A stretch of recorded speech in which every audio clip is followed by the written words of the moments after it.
that's one of the reasons I thought it'd be interesting. Charlie Munger recommended and like would give this book out to people all the time. So obviously in negotiation, if I go into a car dealership and I go, okay, you're selling that car for 20, I can only pay 14. There's like the low ball and you try and like meet somewhere in the middle. Basically, this method that they're talking about and getting to yes is basically removing all those like initial obstacles, like that, almost like, well, and it says in here like these pages from it, like the problem, and it's just it's bargaining. It's what game should you play, and it's talking more about the solutions, like what each party wants, and instead of just going straight into like softball, hardball, that sort of thing. So I've actually noticed that even like in day-to-day interactions, like going to a vet, if you're looking for a discount, things like that, there's, instead of going straight into, oh, this is just about the money, like kind of like talk about the reason why there should be a better, like you can give a better value. So I find You're it very talking about negotiating with your vet? Yeah. Roy, out of every, So we'll only do 2 paws, and what'll that cost me? I don't understand. Yeah. No, I was just listening to another podcast where this guy is very successful, but he said, I didn't even know this. You can negotiate furniture, jewelry, and vets. You can always negotiate. I didn't know that either, and vets are expensive. And they're as expensive as they want to be. There's no regulation. There's no. They can charge $1,000. There's a vet in Vancouver. I love this vet. Yeah, they're called. And I'll give them a shout out. They're called Atlas. Okay. They're the people that run it are Indian, as in East Indian.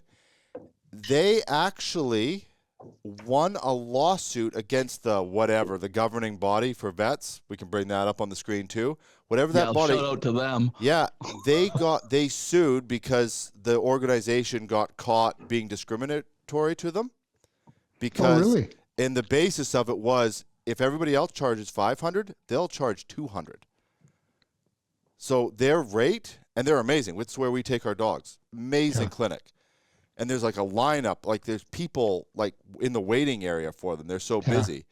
And I'm sure they make great money because of that, because they're just volume. Yeah, volume business. But they won the lawsuit.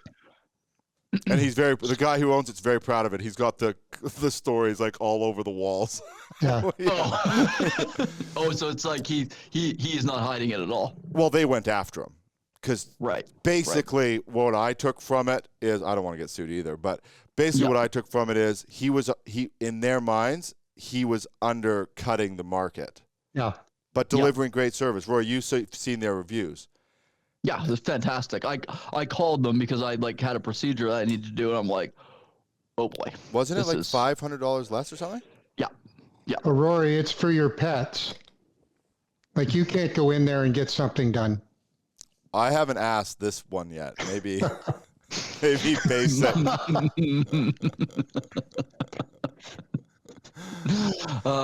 I misunderstood. Anyway, going back to the negotiation, but that is the thing. Like obviously, there's a whole bunch of things that they give like the options for. So soft, participants are friend. This is for the game you should play. Participants are adversaries. Participants, the principled way, participants are problem solvers. So I actually like that for starting out on the base. And Jared and I right now are having to do some negotiations, and not with each other, but the at least not yet. Roy, could you take 50% less, because I'm looking forward to a raise. No comment again. But the problem solving aspect, it's kind of like if you both see the value in something, kind of start out in that regard, because then you're kind of removing like the person aspect of it, especially if they're ever dealing with something like with family, that as well. That can be a really good tool. So Rory, sorry, I'm trying to understand, because I hadn't looked at this chart yet. So is this you trying to pick, you're trying to figure out where people land for the negotiation? Well, yeah, and you're also putting out things like as an example, like the problem, again, we're trying to decide which game to play. The goal is agreement. The goal is like the soft part of it. The goal is agreement. The goal is victory. But the principle is a goal is a wise outcome reached efficiently and amicably. So instead of like the parties come to an agreement, but they basically fought themselves through it, kind of get both parties like what the value is for both sides, and then you start out with that, and then you figure out from there, okay, what will benefit both parties, and what's that agreement that we can come to. So, and it keeps going from there. It's like separate the people from the problem. So be soft on the people, but be hard on the problem. Very, very key. We're not trying to go in there and hurt people's feelings. We're trying to go in there like we're all people in this, and you see this when you're dealing with, like, if you're dealing with anything like from a tax organization, like. I've done this like on the finance side. It's amazing when you're kind of working through something with a person and you're like, okay, I can't pay this all at once, but what about this? Or I've even done the thing like I remember this example, and this it's CRA, it's dealing with CRA like years ago, but I said, like, I don't know like what kind of terms you can extend for this.